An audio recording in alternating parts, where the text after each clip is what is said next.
Look, I'm going to level with you right from the start. The Galactic Defense Fleet has a reputation for attracting the kind of beings who think excitement is a four-letter word, which technically it is. But you get my point. We're talking about a military organization so obsessed with protocol that they have committees to decide what color the committee room chairs should be. Spoiler alert, they're beige. They're always beige. So when I tell you that Patrol Squadron Omega 77 had been flying the same mind-numbing circuit around the Kepler sector for 3 standard months without so much as a space traffic violation, you'll understand why Commander Vexter was practically vibrating with bureaucratic satisfaction. The guy's got 4 arms, 6 eyes, and the personality of a filing cabinet. His idea of living dangerously is using the wrong form for requisitioning toilet paper. Another flawless patrol completion, Vexter'll announced to the bridge, his voice carrying all the excitement of a tax audit. Efficiency ratings remain at 97.4%, most satisfactory. Navigator Blurp, who looked like someone had crossed a jellyfish with an anxiety disorder, was hunched over his console making worried chittering noises. Everything made Blurp nervous, including his own shadow, which on his homeworld was apparently considered a legitimate threat. The guy jumped at his own heartbeat, assuming he had a heart. I'm still not entirely sure about his anatomy. Chief Engineer Klotz, meanwhile, was doing his usual impression of a grumpy rock formation. His species evolved from silicon-based life forms, which explained why his customer service skills were about as warm as a meteor shower. He'd been complaining about the coffee machine for 6 weeks straight, despite the fact that his people didn't actually drink coffee, or any liquid, for that matter. And then there was me.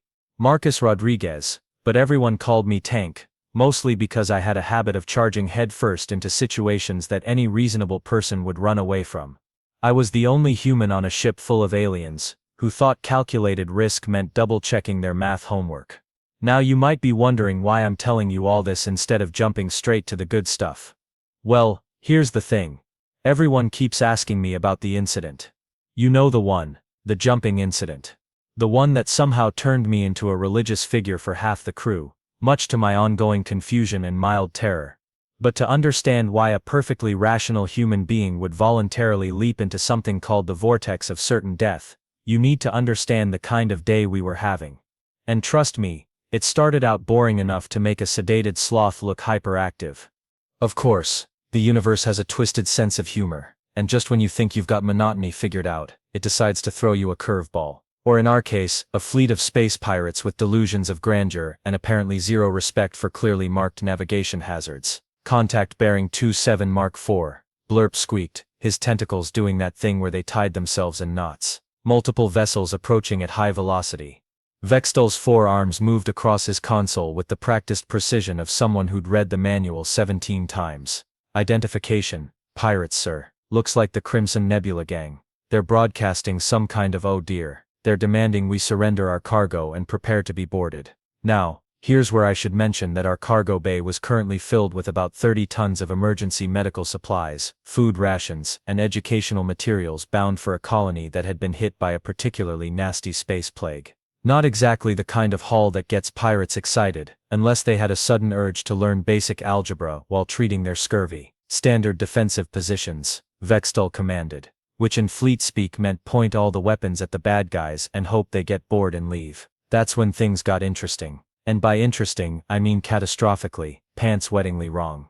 The pirates opened fire, but instead of the usual light show of energy weapons, they hit us with something that made every console on the bridge start flashing colors that definitely weren't in the manual. Our shields flickered like a broken holo display, and then just stopped working. Weapons are down, Klotz growled from his engineering station. Whatever they hit us with, it's scrambling our entire power grid. I've never seen anything like it. Blurp was now making sounds that I'm pretty sure were prayers in his native language, though they sounded more like someone gargling with gravel. Sir, they're hailing us again. They want to know if we're ready to discuss terms. That's when I noticed something that apparently nobody else had bothered to look at. We were about 2 kilometers away from the vortex of certain death, which was basically a massive gravitational anomaly that had been sucking up space debris and the occasional unfortunate ship for about 3 centuries. The thing was so dangerous that even the pirates kept their distance, which told you something about the kind of survival instincts we were dealing with. Hey Commander, I said, trying to sound casual while my brain was doing calculations that would have impressed a supercomputer.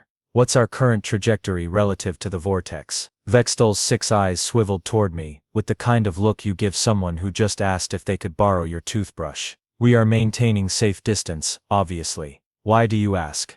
Oh, no reason. Just wondering if anyone's ever actually studied what happens inside that thing. The silence on the bridge was so thick you could have cut it with a plasma torch. Even the pirates seemed to have stopped shooting, probably because they were busy laughing at whatever our last transmission had been. Tank, Vextol said slowly. Please tell me you're not thinking what I think you're thinking. I looked around at the crew, all of whom were staring at me with expressions ranging from horror to fascination. Well, that depends. Are you thinking that I'm about to suggest we jump into the vortex of certain death to escape the pirates? Dear gods, Blurp whispered. He's lost his mind again. Now, I know what you're thinking. You're thinking that suggesting a dive into something literally called the vortex of certain death sounds like the kind of idea you'd get from someone who uses a blender as a hat. But hear me out, because my logic was absolutely bulletproof. Well, mostly bulletproof. Okay, it had some holes, but they were very small holes. Look, I said, turning to face the crew with what I hoped was a reassuring smile. The way I see it, we've got two options. Option 1. We surrender to the pirates, they steal medical supplies from plague victims, and we all spend the next few years in some asteroid prison learning to appreciate the finer points of rock soup. Vextol's upper arms were making those twitchy movements that meant he was either deep in thought or having a mild seizure. And Option 2. We take a little detour through the vortex, pop out the other side, and catch the pirates completely off guard. I mean, what's the worst that could happen? The entire bridge went silent except for the sound of Blurp's nervous system apparently short-circuiting. Even the ship's computer seemed to pause in judgment. The worst that could happen, Klotz said in his gravelly voice, is that we get torn apart by gravitational forces that could turn a battleship into confetti. The vortex has a 100% fatality rate, Tank. 100%. Well, technically, I said, warming to my theme, it has a 100% never came back rate. That's different. Maybe they all just found something really interesting on the other side and decided to stay. Vextol's 6 eyes were now doing that thing where they all focused on me at once, which was about as unsettling as it sounds. Tank, I need you to listen very carefully. The vortex of certain death is not called that because of a marketing campaign. It's called that because everything that goes in dies. Horribly. In ways that physics textbooks use as cautionary tales. But here's the thing, I continued. Because apparently my mouth had declared independence from my brain. Pirates are predictable. They think inside the box. They'd never expect anyone to be crazy enough to actually use the vortex as an escape route. That's because no one is crazy enough. Blurp wailed, his tentacles now forming what looked like a shrine to his various deities. It's impossible. It's suicide. It's Tuesday, I finished helpfully. And I've done stupider things on a Tuesday. The pirates chose that moment to hail us again, their leader's voice crackling through the comm system with all the charm of a rusty chainsaw. Galactic defense vessel, you have 30 seconds to surrender or we start taking your ship apart piece by piece. I looked around at the crew, all of whom were staring at me with expressions that ranged from desperate hope to complete terror. Vextol was doing rapid calculations on his tactical display, probably trying to figure out if court-martial was preferable to death by gravitational spaghettification. Trust me, I said, moving toward the helm controls, I've done stupider things. When? Vextol demanded. Last Tuesday. But that's a story for another time. Blurp. Set course for the vortex. Maximum velocity. I can't do that. Blurp whimpered. It goes against everything I believe in. My grandmother always said never to fly into anything that glows ominously. Your grandmother probably never had to deal with pirates who steal plague medicine.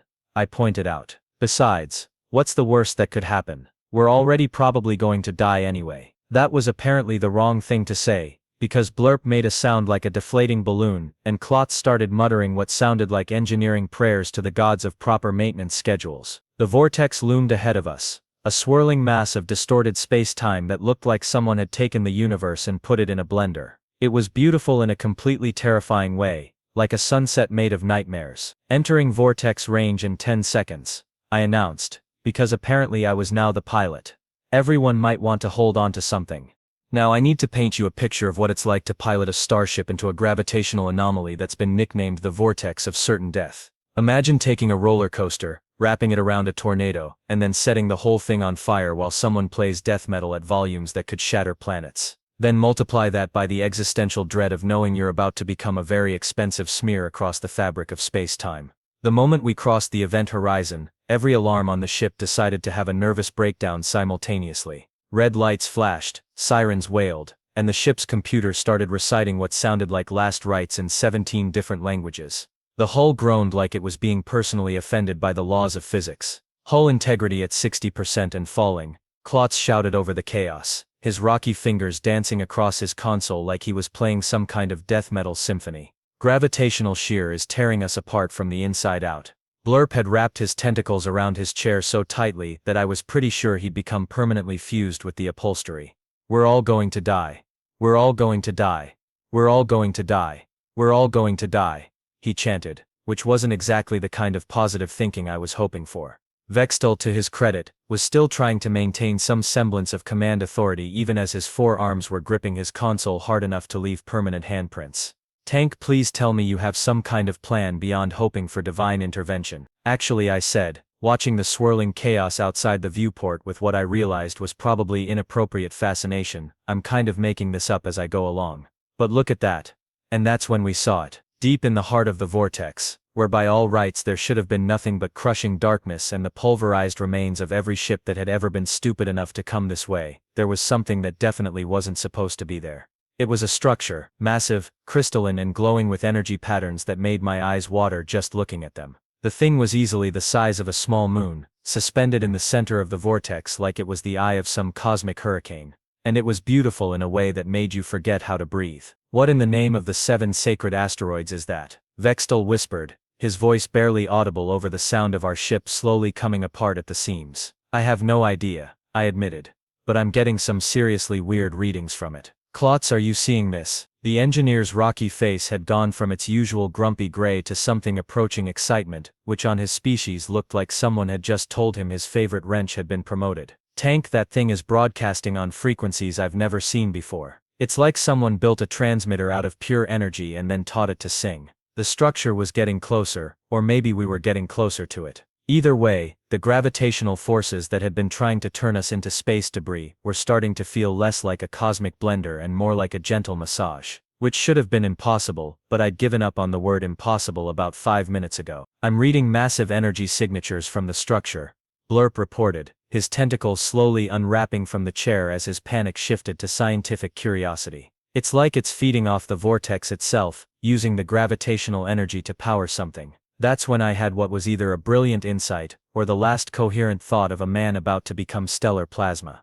Guys, what if the vortex isn't a natural phenomenon? What if someone built it? The silence that followed was broken only by the sound of our ship's hull finally deciding to stop complaining about the impossible physics and start accepting them. Our proximity alarms stopped screaming, the red lights faded to a gentle amber, and for the first time in what felt like hours, I could hear myself think. Proximity alert, the ship's computer announced in what sounded like a surprised tone. Incoming transmission from unknown source. The main screen flickered to life, showing us a view of the crystalline structure that was now close enough to touch. And then something happened that made everything else that had occurred that day seem perfectly reasonable by comparison. The structure opened like a flower, revealing a hollow interior filled with what looked like a combination of advanced alien technology and pure, concentrated starlight. And floating in the center of it all was something that made my human brain do a complete system reboot. It was a ship. Our ship, an exact duplicate of our vessel, pristine and gleaming, as if it had just rolled off the assembly line.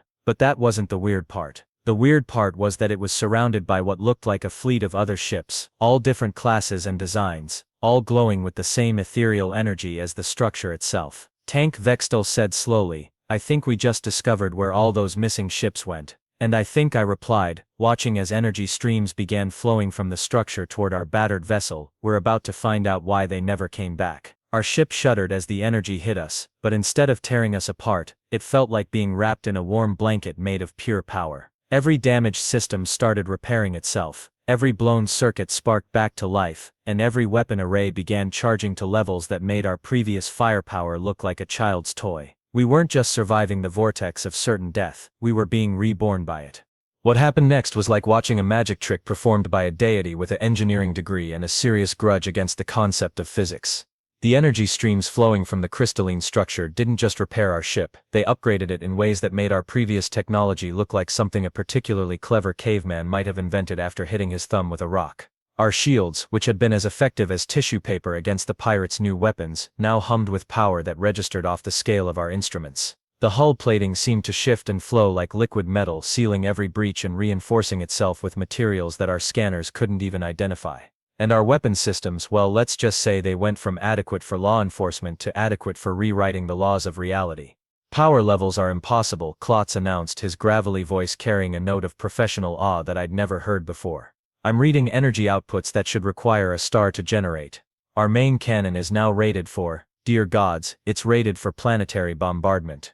Blurp's tentacles were moving across his navigation console with newfound confidence, his nervous chittering replaced by something that sounded almost like excitement. Tank, I'm getting readings from the other ships in the structure. They're all conscious, all aware, and they're all singing. Singing? Vextel asked, his forearms still gripping his console but now with curiosity rather than terror. Not singing like music, Blurp explained, his voice filled with wonder. Singing like they're happy. Like they found something they'd been searching for their entire existence. That's when the structure began to contract around us, not crushing us but embracing us, and I felt something that I can only describe as a cosmic pat on the back. It was like the universe itself was saying, "Good job, weird little human. You figured it out." The exit from the vortex was nothing like the entrance. Instead of being torn apart by gravitational forces, we emerged like a phoenix rising from the ashes of physics, our ship gleaming with power that made the nearby stars look dim by comparison.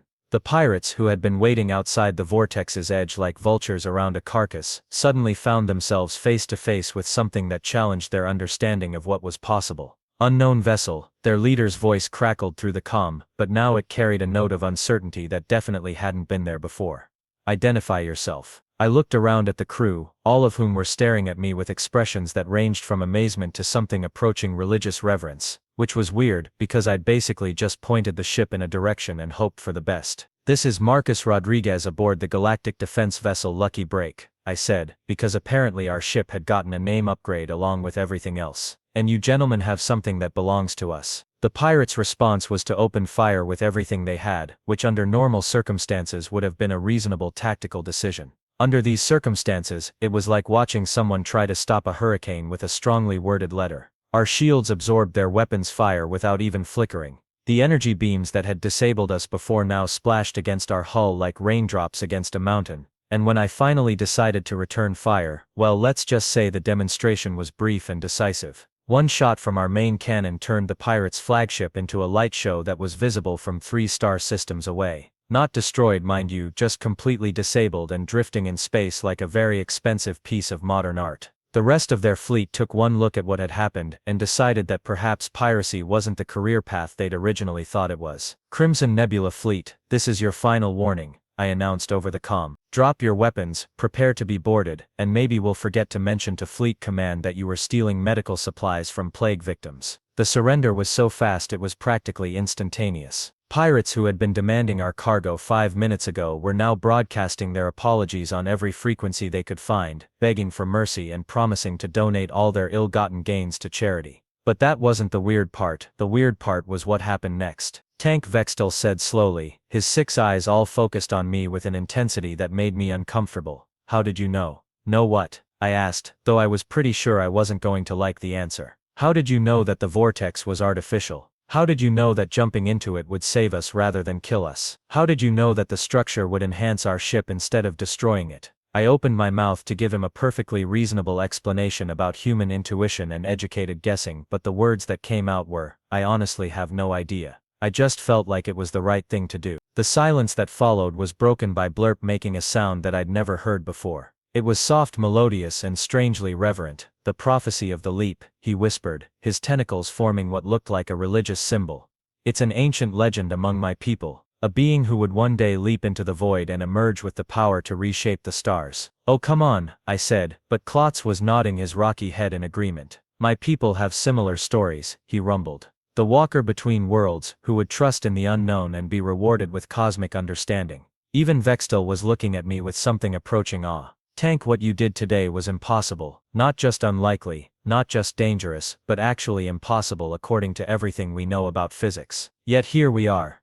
I looked around at the crew, all of whom were now staring at me like I'd just performed a miracle instead of making a really lucky guess. Outside the viewport, the rescued medical supplies were being transferred to their intended destination, the pirates were in custody, and space itself seemed to be humming with residual energy from our encounter with the structure. Look, I said, trying to sound reasonable. I'm not a prophet or a chosen one or whatever, I'm just a guy who made a really stupid decision that happened to work out. That's all. But even as I said it, I could feel something had changed, not just in the ship or the crew, but in me. The structure in the vortex had given us more than just enhanced technology. It had given us something that felt suspiciously like destiny, and frankly, that scared me more than the pirates ever had. The trip back to Fleet Command was like traveling in a mobile religious convention crossed with a science fiction convention, with a healthy dose of what the hell just happened thrown in for good measure.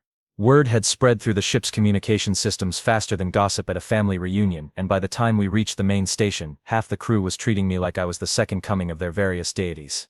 It started small. Blurp began leaving little offerings of his people's traditional foods outside my quarters. Now, I appreciate the gesture, but when your traditional food looks like it was designed by someone who thought regular food wasn't slimy enough, the gesture becomes somewhat less appetizing. I tried to explain that humans don't typically require religious offerings, but Blurp just nodded sagely and started leaving twice as much.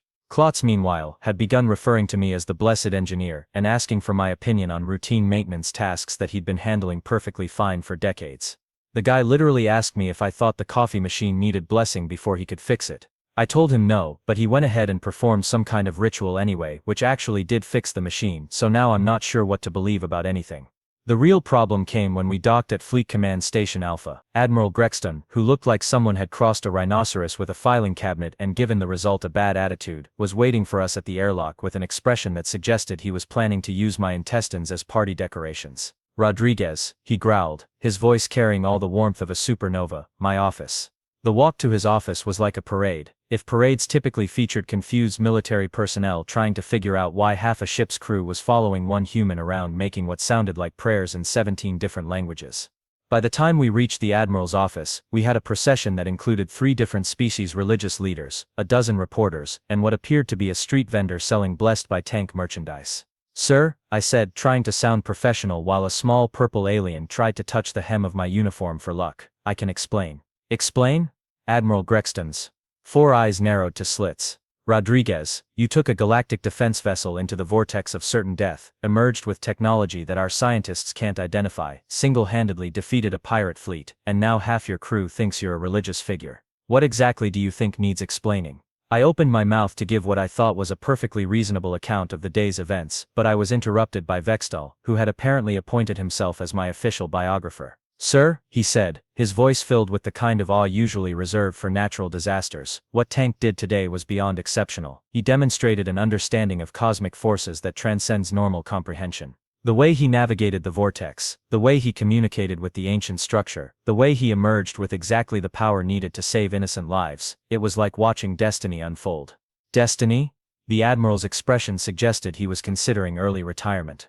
"Commander, are you seriously telling me that Rodriguez here is some kind of chosen one?" "I'm telling you," Vextal replied solemnly, "that I've served in this fleet for 37 years, and I've never seen anything like what happened today. Tank didn't just save our ship, he saved our souls." That's when things got really weird.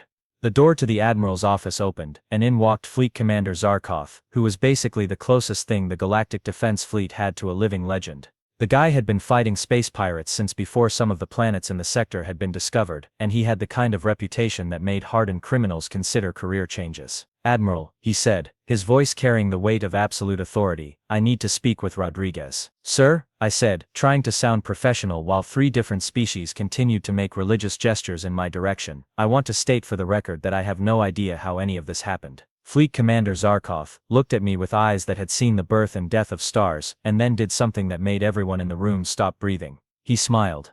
"Rodriguez," he said, "do you know what the difference is between a good officer and a great officer?" "Sir, I'm not sure I follow. A good officer follows orders, completes missions and keeps his crew alive. A great officer does the impossible and makes it look easy. Today, you took a routine patrol and turned it into a legend that will be told for generations." He paused, looking around the room at the assembled crowd of believers, reporters and curious onlookers. "I'm promoting you to captain, effective immediately. You'll be taking command of the Lucky Break, and leading a new deep space exploration unit. The silence that followed was broken by the sound of Blurp making what I was pretty sure were celebratory noises, though they sounded like someone strangling a musical instrument. "Sir?" I said, because apparently my brain had decided that this was the perfect time to ask stupid questions. "What exactly will this exploration unit be exploring?" Fleet Commander Zarkoth's smile widened. "Anomalies, Rodriguez. Impossible things. Places where normal officers fear to tread, and reasonable people refuse to go." He turned to leave, then paused at the door. "Oh, and Rodriguez, next time you decide to jump into a cosmic horror that's been killing ships for centuries, maybe give us a heads up first." And that's how I went from being a guy who made questionable decisions to being Captain Tank Rodriguez, leader of the Deep Space Impossibility Unit, spiritual figure to half the known galaxy, and the subject of at least 3 different religious movements that had sprung up in the 6 hours since we docked. The really terrifying part, as I stood there in the Admiral's office, surrounded by believers and reporters and street vendors, I could feel something stirring in the back of my mind. A sense of purpose, of destiny, of cosmic forces aligning in ways that made my human brain want to hide under a rock. Because if there's one thing I've learned in my years of making stupid decisions, it's that the universe has a sense of humor. And right now, it was laughing at something that I probably wasn't going to like very much. Somewhere out there in the vast darkness of space, there were more anomalies waiting to be discovered. More impossible things that needed someone stupid enough to jump into them. More cosmic horrors that required the kind of reckless abandon that only a human could provide. And apparently, I was just the idiot to do it. The Church of Tank was already ordering business cards, and I hadn't even figured out what our first impossible mission was going to be yet. This was going to be a very interesting career.